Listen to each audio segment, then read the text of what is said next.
నమస్కారం. సిటీ న్యూస్కు స్వాగతం.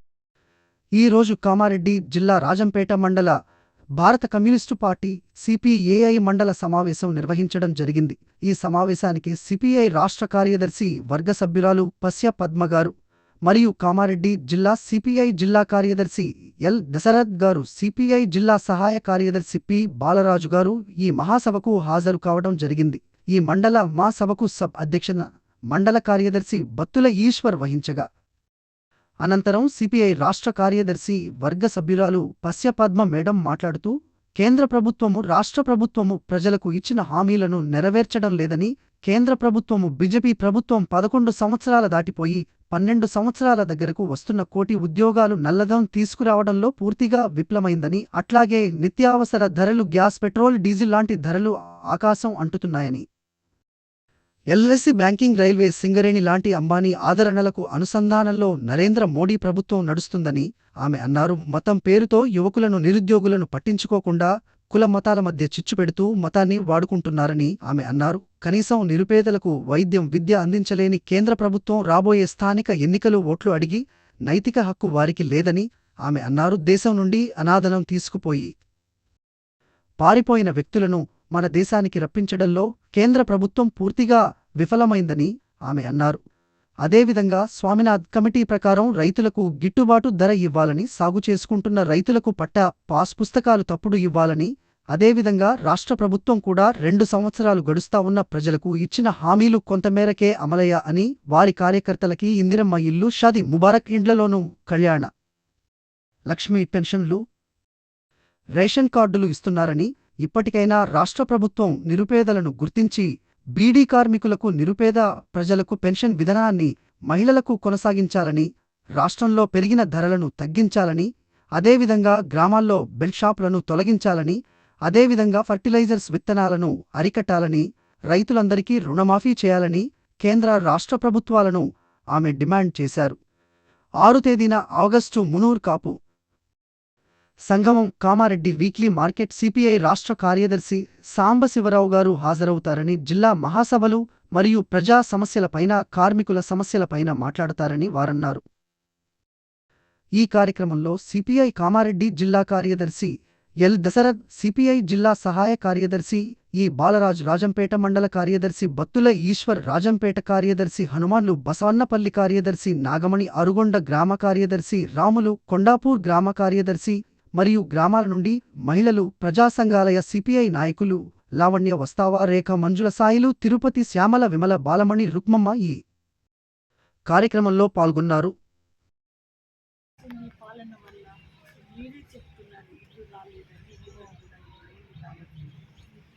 హిందువులుగా ఉన్న నిరుపేదలకి ఏమీ లాభం చేయటం, పైగా ఇతర మతస్థులని దారుణంగా ఏదో ఒక పద్ధతులలో కేసులను వినిపించడమా, దాడులు చేయడమా, హత్యలకు గురి చేయడమా, మతాల మధ్య విభజన తీసుకొచ్చి పెద్ద మతంగా ఉన్న హిందువుల ఓట్లు పొందితే ఇక మాకు చాలు, అధికారం వస్తే చాలు, ఆ తర్వాత 5 ఏళ్ళకి కదా ఎవడు బతుకుతాడో ఎవడు చస్తాడో తెలియని పరిస్థితి. అందుకే మీరు కేంద్ర పాలకులు అధిక ధరలు ఎట్లా పెరిగాయి, మనం ఏమైనా కొనుగోలు చేయగలుగుతున్నాము? ఈ ధరల్ని అదుపులో పెట్టాల్సింది ఎవరు? కేంద్ర ప్రభుత్వం కాదా? అసలు మనం ఒక 100 రూపాయలు చేతిలో పట్టుకొని వెళితే ఏమైనా ఎన్ని కొనుగోలు చేసుకొని రాగలుగుతున్నాం? కాబట్టి మరి ఇంత ధరలు పెరుగుతూ ఉంటే మోడీ ఎక్కడ నిద్రపోతున్నాడు? పైగా నేను వచ్చేసరికల్లా మొక్కజొన్న పండిస్తున్నా, పత్తి పండిస్తున్నా అంటున్నాను. కొద్దిమంది ఎదురు అరెకరము, 2 ఎకరాలు, 10 ఎకరాలు, 5 ఎకరాలు. మన దేశంలో పండించే ఈ మొక్కజొన్న కానీ, లేకపోతే మన ఆదిలాబాద్, మీ జిల్లాలో కూడా పండిస్తారు సోయా, ఇది కానీ మనం పాలు తీసి అమ్ముకుంటాం. ఒక మహిళ నాకు చెప్పింది, ఈ మధ్యకాలంలో నేను మీ నిజామాబాద్ జిల్లాలోని మన బోధన వెతికి చెప్పింది, 2 గేదెల్ని పెట్టుకొని బిడ్డను చదివించుకున్నానమ్మా. అట్లా పాలు తీసి అమ్ముకొని వచ్చిన దానితో జీవనాధారం జరిగే మహిళలు చాలామంది. ఈ 3 కూడా పాలు కానీ, సోయా కానీ, మొక్కజొన్న కానీ అమెరికా నుంచి మనం దిగుమతి చేసుకుంటాము అంటున్నాడు మోడీ. అక్కడ నుంచి ఇక్కడ దిగుమతి చేసుకుంటే మరి మన పండించిన రైతులకు ధర ఎక్కడ?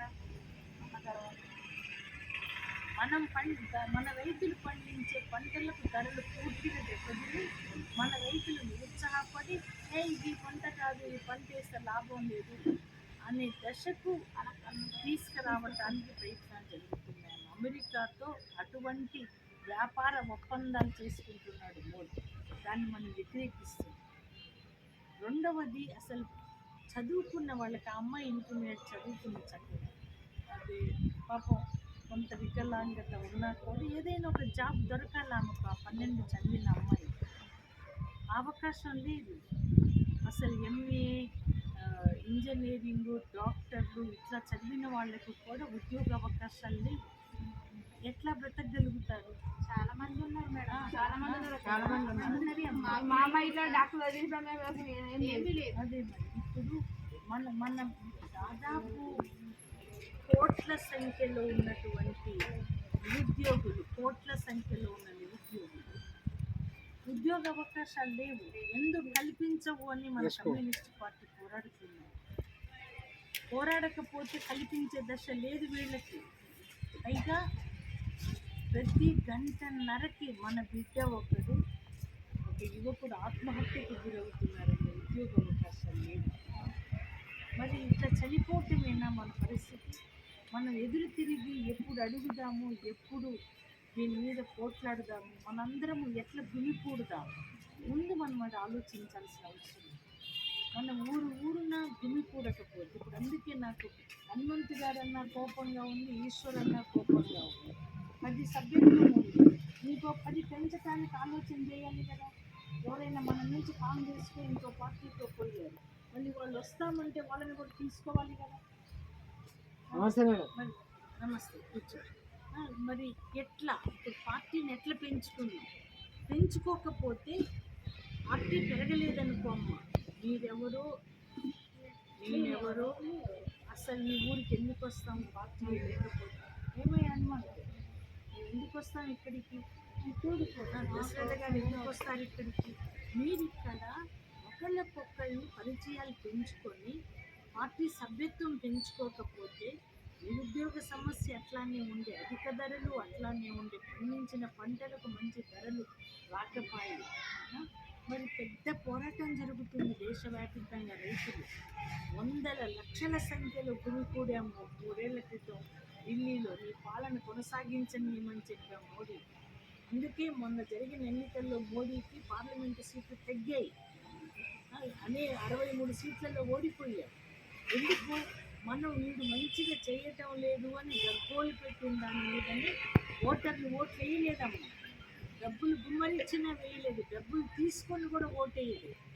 ఎందుకంటే వీడు ప్రమాదకారి, వీడు మళ్ళీ గెలిస్తే మా జీవితాలు లేదని.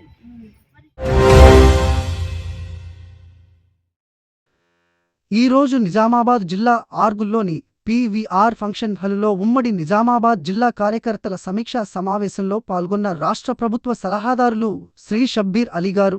ఈ కార్యక్రమానికి ముఖ్య అతిథులుగా ఏఐసీసీ ఇన్ఛార్జి శ్రీమతి మీనాక్షి నటరాజన్ గారు, పీసీసీ అధ్యక్షులు శ్రీ మహేష్ కుమార్ గౌడ్ గారు, మంత్రి శ్రీమతి సీతక్క గారు, ఎమ్మెల్యేలు సుదర్శన్ రెడ్డి గారు, భూపాతిరెడ్డి గారు, తోట లక్ష్మీకాంత్ గారు, మాజీ మంత్రి జీవన్ రెడ్డి గారు, ఎమ్మెల్సీ వెంకట్ గారు, కార్పొరేషన్ చైర్మన్లు, నాయకులు, కార్యకర్తలు పాల్గొన్నారు.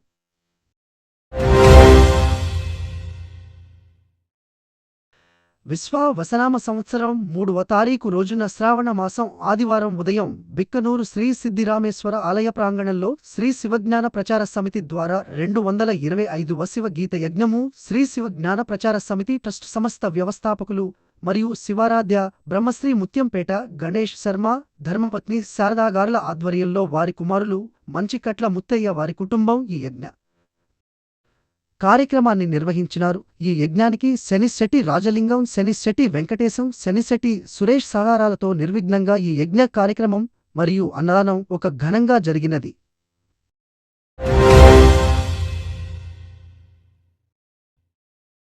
ఈ రోజు కామారెడ్డి మార్కెట్లో పసిడి ధరలు 10 గ్రాముల బంగారం 1,10,000 వెండి 1,160 రూపాయలు. ఇంతటితో ఈనాటి వార్తలు సమాప్తం. తిరిగి మళ్ళీ మరుసటి వార్తల్లో కలుసుకుందాం.